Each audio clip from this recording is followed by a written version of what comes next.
According to Wikipedia, there are still more than 1,000 different indigenous languages spoken in America today. The Nahuatl language is in third place with more than 2,690,089 speakers, and it is the second most widely spoken language in Mexico after Spanish.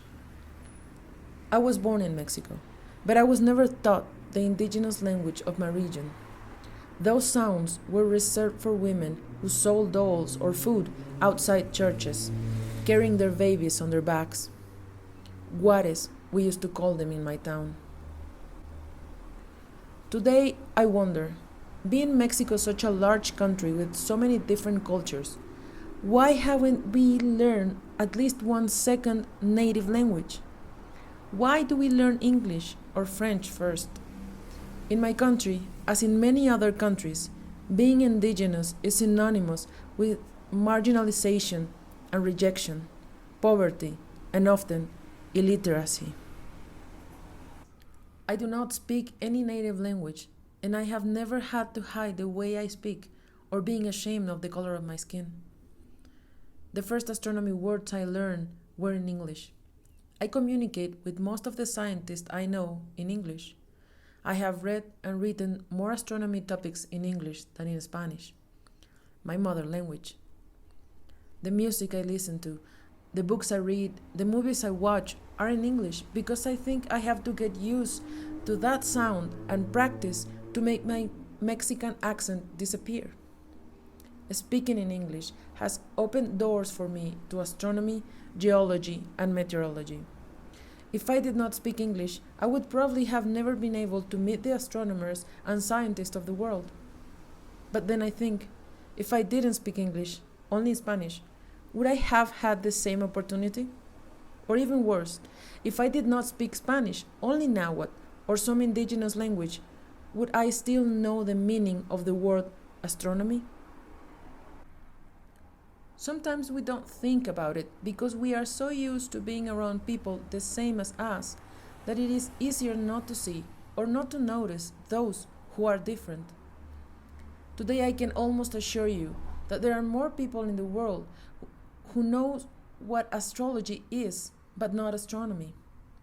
We say it as a joke, but we know perfectly well that phonetically, those two words, even when they are different from each other, it is easy to get confused if you're not used to hearing them. And that's exactly the point of this project. Thinking Like a Planet is an exercise accompanied by letters, stories, and many sounds designed to be used and performed by the community. We are a group of 5 people, sometimes more, sometimes less, who come together to talk about space, the sky, the stars, and how all of that influence us, humans, Mexicans. Each participant of our circle contributes with something. One writes, another one sings, someone else tells stories. But we all share the teachings and the questions we have about what is above our heads, the sky.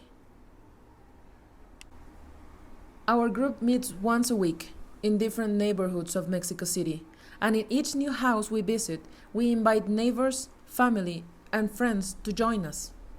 It is not a class, not for language, not for science or history. It is a celebration of curiosity and the possibilities language gives us. We decided to start this community exercise in Nahuatl, a native language, because inadvertently, each of the members of our group had a relationship with that language, whether through family, friends, work, or mere curiosity.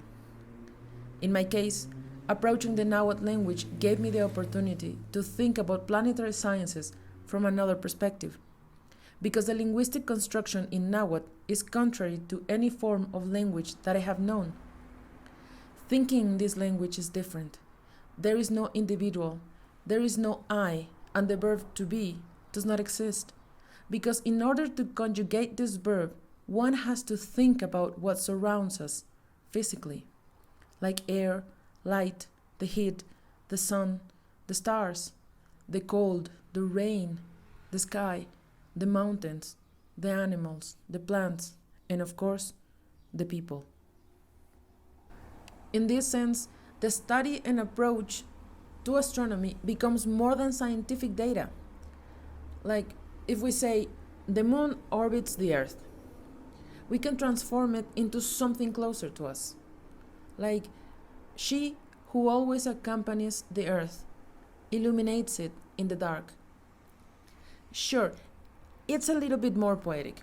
It sounds weird to us, and we could not use it in formal scientific conversation. But that language is a structure, and like many others, its linguistic architecture, it is not built through formality, but from the community. The relationship that is created is with what surrounds us. And in that sense, talking about the sky, the stars, the cosmos as part of our environment, the relationship we have with them makes us feel close within our reality.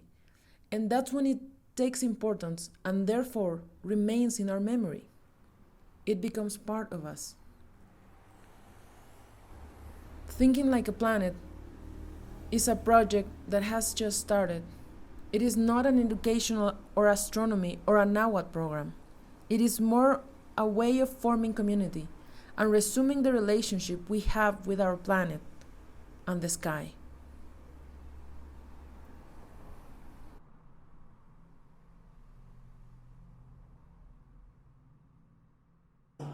Plani planes nagua, o te perito calco, semana agua, de noche mexica tlapan, semana agua, de noche mexica tlapan, güey tlacate cutzintli, porque mozi tlactocatzi, güey tlacate cutzintli, porque mozi tlactocatzi.